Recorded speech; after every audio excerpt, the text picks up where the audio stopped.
Break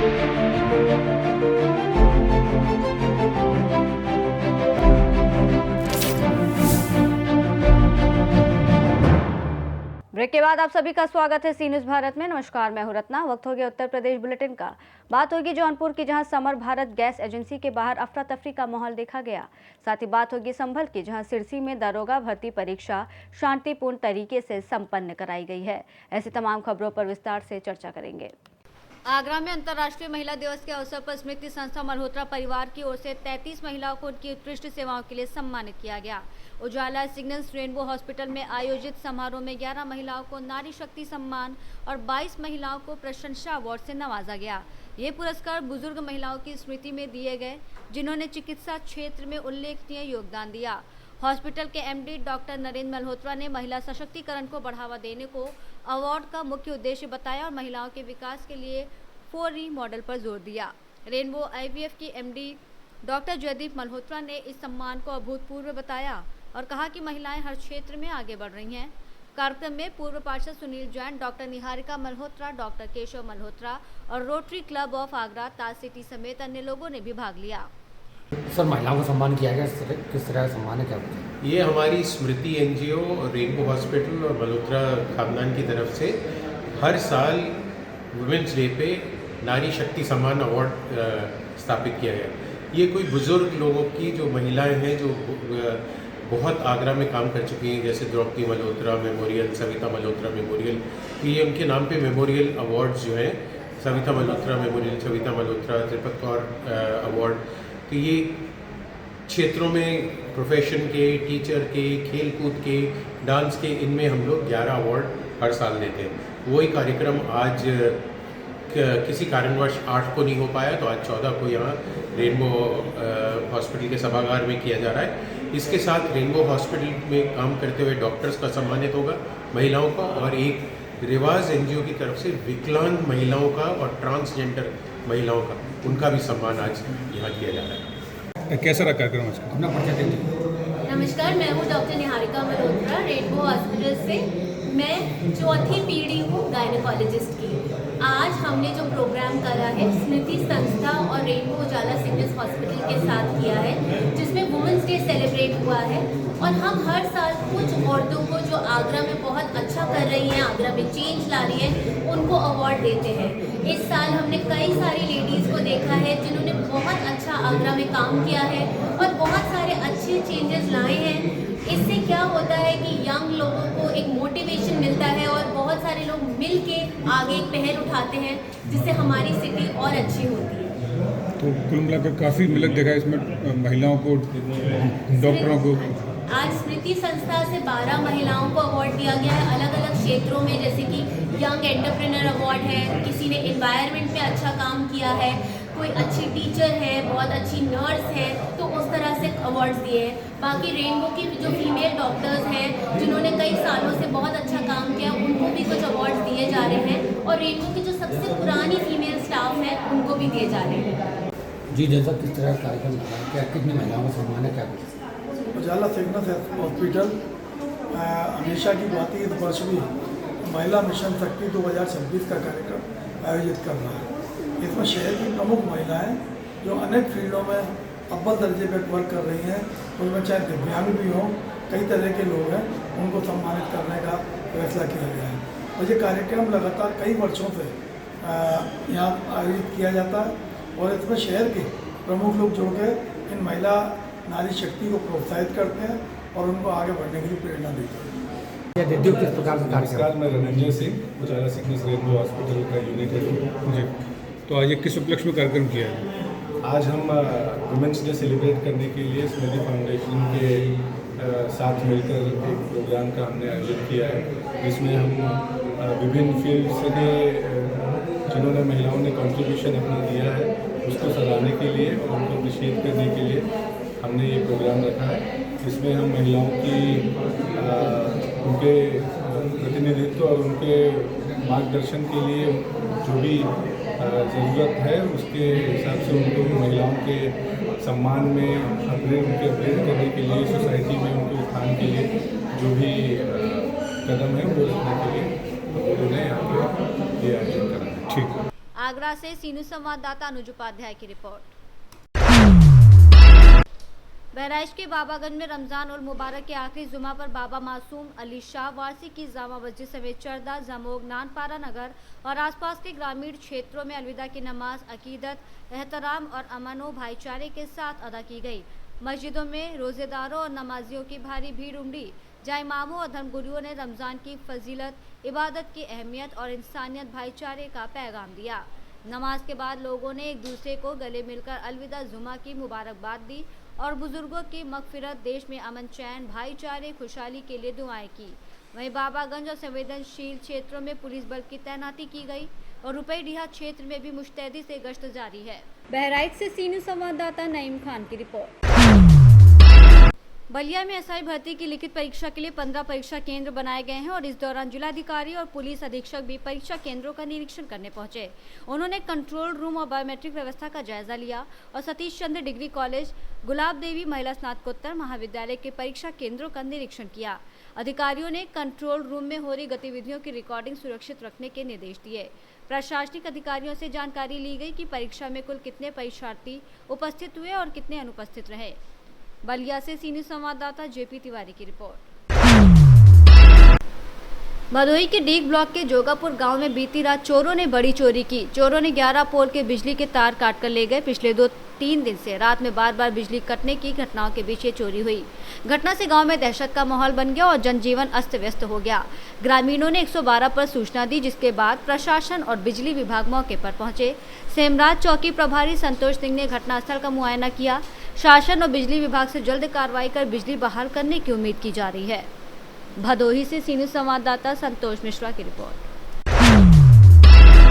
Jaunpur में रसोई gas की कमी की अफवाह फैलते ही लोगों में हलचल मच गई और बड़ी संख्या में उपभोक्ता खाली सिलेंडर लेकर गैस एजेंसियों पर पहुंचने लगे। शाहगंज क्षेत्र की समर भारत गैस एजेंसी के बाहर सुबह से सिलेंडर्स की लंबी कतार लग गई और लोग घंटों अपनी बारी का इंतजार करते नजर आए। शहर के विभिन्न इलाकों से आए उपभोक्ताओं ने गैस मिलने की उम्मीद में लाइन लगाई, जिससे एजेंसी के बाहर अफरा तफरी जैसा माहौल बन गया। हालांकि एजेंसी और प्रशासन की ओर से लोगों को समझाया गया कि गैस की आपूर्ति पूरी तरह सामान्य है और किसी भी तरह की कमी नहीं है, इसलिए अफवाहों पर ध्यान न दें। क्या है पूरा? देखिए, अफवाह गलती उड़ी है। डेली हमारे यहाँ 500 से लेकर 1000 सिलेंडर का वितरण किया जा रहा है और जनता जो है यहाँ से 5 बजे आकर के लाइन लगा देती है और सभी को गैस दिया जा रहा है। अगर 1-2 दिन का इंतजार कर लें तो हम घर बैठे गैस उनको दिलवा दें। क्या प्रोसेस है गैस बुकिंग करने के लिए? कुछ नहीं, बुकिंग सरकार ने, देखिए, पहले 16 दिन पे बुकिंग होती थी, अब वो बुकिंग बढ़ाकर 21 दिन की गई और इसके बाद 25 दिन कर दी गई और इसके बाद गैस डेली आ रही, डेली हमारे यहाँ लोड आ रहा है और डेली बांटा जा रहा है। तमाम होटल बंद होने के कगार पे अफवाह उड़ रही है, क्या कमर्शियल गैस को लेकर क्या बात? नहीं, कमर्शियल गैस के प्रति सरकार सचेत है और थोड़ा से क्राइसिस होने के कारण गैस जो है कमर्शियल को रोक करके 14 किलो में कन्वर्ट कर दिया जा रहा है कंपनी द्वारा और कमर्शियल पर थोड़ा रोक लगाया जा रहा है। आ रहा है, कम मात्रा में आ रहा है। आप मानते हैं, स्वीकार करते हैं गैस की किल्लत है? नहीं, हम नहीं मानते हैं। सरकार समुचित व्यवस्था की है, डेली लोड आ रहा, पहले से ज़्यादा हम लोग बंटवा रहे हैं और गैस की कोई समस्या नहीं। केवल जनता झूठी अफवाहों में आ करके वो सुबह घर से 6 बजे यहाँ ऑफिस पे आकर लाइन लगा ले रही है, गैस सबको दिया जा रहा है। अगर यही जनता सब्र करे तो 1-2 दिन रुके तो हम घर पर डिलीवरी कराएं आराम करेंगे। जनता से यही अपील करना चाहते हैं कि वे झूठे अफवाहों में ना आएं और अपने घर बैठे 1-2 दिन का इंतजार करें, उनको घर पर सिलेंडर दिया जाएगा। दिवाकर सिंह, समर भारत गैस, सागर। जौनपुर से सीनियर संवाददाता दिवाकर मिश्रा के साथ दीपक सिंह की रिपोर्ट। जेल में बंद सपा के वरिष्ठ नेता आजम खान से मिलने सपा नेता यूसुफ मलिक अपनी पत्नी तानजीन फातिमा के साथ पहुंचे। करीब 1 घंटे की मुलाकात के बाद बाहर आकर यूसुफ मलिक ने मीडिया से बातचीत में बताया कि आजम खान ने मुसलमानों के लिए एक संदेश दिया है। उनके अनुसार इस बार ईद पर लोग काले कपड़े पहने, संभव हो तो नए कपड़े ना पहने और काली पट्टी बांधकर सादगी से ईद मनाएं। उन्होंने कहा कि ईरान में बच्चों की मौत की घटनाओं पर जिनके लिए इजराइल को जिम्मेदार बताया जा रहा है, उनके गम में शरीक होने के लिए ये अपील की गई है। आज आप जेल पर मुलाकात करने आए, क्या रहा, किससे मुलाकात करी, कौन कौन आए? अब्दुल्ला आजम खान साहब से मुलाकात की और भाभी साहब थी, मैं था और सालिम भाई थे। तो कैसी रही मुलाकात? क्या होगी जेल के अंदर, कैसे? एक पैगाम आजम खान साहब ने दिया है और मैं आपके चैनल के माध्यम से कहलवाना चाहता हूँ। आज़म साहब ने कहा है, मुसलमानों से मेरी और ख़ासकर सुन्नी मुसलमानों से ये अपील है कि इस बार ईद पे काले कपड़े पहनें और हो सके तो नए कपड़े ना पहनें। और ईरान में जो बच्चियों के साथ हादसा हुआ है, जो 150 बच्चियाँ 160 बच्चियाँ इन्होंने मारी हैं इजराइल ने और अमेरिका ने, उसका गम काली पट्टी बांध के नमाज़ पढ़ें, काले कपड़े पहने और कहा यानी कि कहे लगा कर ना हंसें हो सके तो। और मुसलमान सुन्नी मुसलमानों का सहयोग करें। वो भी हमारी बच्चियां थी, हमारे बेटियां थी जो मरी हैं, और उसको जो है ईद के दिन खिराजियत दी। आज किससे मुलाकात हुई? आज़म खान साहब से, अब्दुल्ला आज़म खान से। रामपुर से सीनू संवाददाता साजिद खान की रिपोर्ट।